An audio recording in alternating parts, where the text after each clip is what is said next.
Hello everyone, তোমরা সবাই কেমন আছো? আশা করি সবাই ভালো আছো আর আমিও ভালো আছি। তো আজকে আবার একটি নতুন ব্লগ নিয়ে তোমাদের সঙ্গে চলে এসেছি। তো এই যে সকাল সকাল দেখতে পাচ্ছ, উঠে স্নান টান সেরে আমি পুজো দিতে চলে গেছি। যে আমার গোপাল, লাড্ডু গোপাল, রাধা মাধব এদের সব ঠাকুরকে দেখো পুজো দেওয়া হয়ে গেছে। আর প্রচুর ফুল ছিল সেদিন ছাদেও অল্প জবা ফুল ফুটেছিল আর মাও বাইরে থেকে এনে দিয়েছিল। দেখো দেখতে পাচ্ছ কত ফুল। আমার খুব ভালো লাগে, অনেক ফুল হবে, ঠাকুরকে সাজিয়ে গুজিয়ে পুজো দেবো, আমার সেই ভালো লাগে। এই যে দেখতেই পাচ্ছ লক্ষ্মী ঠাকুরের এখানে কত জবা ফুল, এত জবা ফুল ছিল, দেখতেই পাচ্ছ একদম লাল হয়ে গেছিল পুরো সিংহাসন। খুব ভালো লাগে সকাল সকাল উঠে পুজো টুজো দিতে পারলে, মনটা এত ভালো লাগে। ওদিকে আমার পুজো দেওয়া কমপ্লিট হয়ে গেছে। পুজো টুজো দিয়ে আমি রান্না করে চলে গেছি। সকালের চা নাস্তা আমাদের করা হয়ে গেছে। তো এটা আমি দুপুরে রান্না রেডি করছি। এদিকে ঝুরি আলু ভাজা করব বাদাম দিয়ে, কারি পাতা দিয়ে। তো সব রেডি করে নিয়েছি। এদিকে আমি তেলও বসিয়ে দিয়েছি কড়াতে।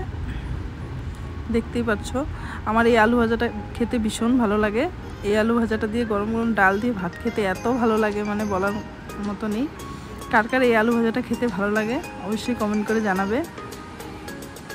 আর এদিকে মা এই যে ফ্রুটসগুলো কেটে দিচ্ছিল, আমার ছেলে খাবে।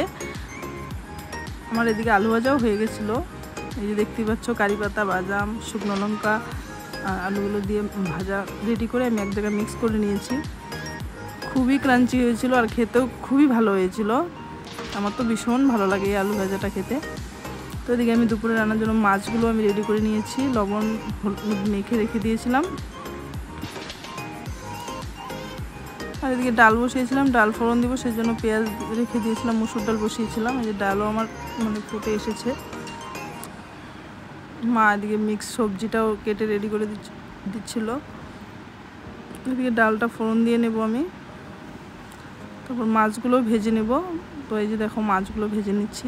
যা গরম পড়েছে, কয়দিন থেকে শুধু ছোট মাছ খাচ্ছিলাম, আজকে ভালো কয়দিন পর আবার বড় মাছ এনেছি ঘরে। তো আমার খুব ভালো লাগে এরকম বড় মাছ একটু কড়া ভেজে ডাল দিয়ে খেতে। এদিকে মাছগুলো আমি ভেজে নিয়েছি আর আরেক চৌকাতে আমি মাছের ঝোল করবো, যে তার জন্য আলু বসিয়েছিলাম, সেগুলো বের করে আবার ভেজে নিয়েছি। মাছ ভাজাও আমার মোটামুটি কমপ্লিট হয়ে গেছে। আর এদিকে মিক্স সবজিটাও বসিয়ে দিয়েছি।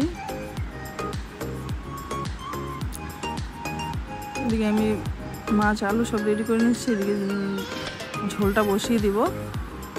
এই যে মশলাটাও আমি কষিয়ে নিচ্ছি ভালো করে মাছের ঝোলের জন্য। এদিকে আলু আর কয়েকটা পটল আমি ভেজে রেখেছিলাম ঝোলে দেওয়ার জন্য।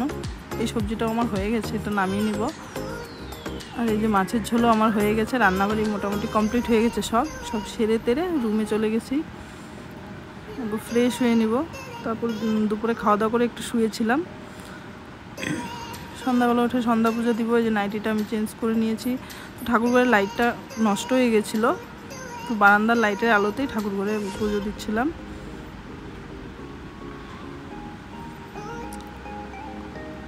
এই যে সন্ধ্যা দিচ্ছিলাম তখন।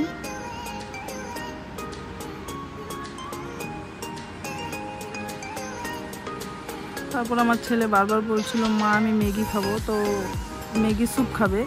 ওরা আবার অন্য কিছু দিয়ে ম্যাগি ভালোবাসে না, এমনি জল দিয়ে মশলা দিয়ে বয়েল করে দিলে ওটাই ওদের ম্যাগি স্যুপ। আমার আবার এইভাবে ম্যাগিটা খেতে ভালো লাগে না, একটু ঝরঝরে করে একটু ভেজিটেবল দিয়ে বানালে ভালো লাগে খেতে। তো এদের জন্য ম্যাগি বানিয়ে নিয়েছি। আর দুই ভাই খেতে বসে পড়েছিল ম্যাগি। এই যে দেখতে পাচ্ছ ঘরে কেউ ছিল না, তো আমি ম্যাগি করে দিলাম দুজনকে, দুজন খেয়ে নিল। তারপর অল্প বই পড়তে বসেছিল, বই পড়ে আবার খেলা স্টার্ট করে দিয়েছে। তো ভাবছিল যে আমি এমনি মোবাইল ইউজ করছি, ভিডিও করছি না, কিন্তু ও পরে বুঝতে পেরেছে যে আমি ভিডিও করছি। তো বারবার দেখাচ্ছিল, মা এদিকে দেখাও, এদিকে দেখাও। তো অন্য মোবাইলে আমি গান দিয়ে রেখেছিলাম, ওই গানটার তালে তালে নাচছিল আর খেলা করছিল। তো যে দেখতেই পাচ্ছ, তো ও এখানে খেলা শুরু করে দিয়েছে। তো গাড়িটা একটা শো পিস, গাড়ি এটা সাইকেলটা একটা শো পিস, কিন্তু ও এটাকে সাজাতে দেয় না। ওই এটা নিয়ে খেলাধুলা করবে, এটাতে ও বসবে, রাখতেই দেয় না আমাকে তুলে। এটাই ওর খেলনা। এত কিছু খেলনা রেখেও এটাই ওর খেলনা, এটা দিয়ে ও খেলবে, সারাক্ষণ এটা নিয়েই থাকে। ওদিকে আমি অন্য মোবাইলে গান চালিয়ে দিয়েছিলাম, ওই গানের তালে তালে একটু একটু করে নাচে, আবার এদিকে খেলাও করে। প্রথমে বুঝিনি যে আমি ভিডিও করছি, ভাবছে যে অল্প ভিডিও করে আমি রেখে দিয়েছি। তো ওদিকে খেলা শুরু করে দিয়েছে। তো আবার দেখলো যে মোবাইল আমি ওর দিকে ধরে রেখেছি, তো এই যে দেখো আবার নাচানাচি শুরু করে দিয়েছে। বলছে যে আমার ভিডিওটা করো, ভালো করে করো, সবাই লাইক করে দিবে। এই যে দেখো একবার এদিকে যায় একবার ওদিকে যায়, আমাকে দেখাচ্ছে বারবার। ওই গানের সাথে সাথে নাচে। আমি গানটা মুট করে দিয়েছি, নইলে আমার ভিডিওতে কপিরাইট ক্লেম চলে আসতে পারে। তো এই যে দেখতেই পাচ্ছ ওরা নাচানাচি শুরু করে দিয়েছে। শরীরটা বেশি ভালো না, কদিন থেকে জ্বর ছিল আর কাশি ছিল, তো খেলাধুলা করছিল এখানে। তো আজকে ব্লগটা আমি আর বেশি বড় করি না, তো আজকে ব্লগটা আমি এখানেই শেষ করছি। দেখা হচ্ছে নেক্সট ব্লগ ভিডিওতে। সবাই ভালো থেকো।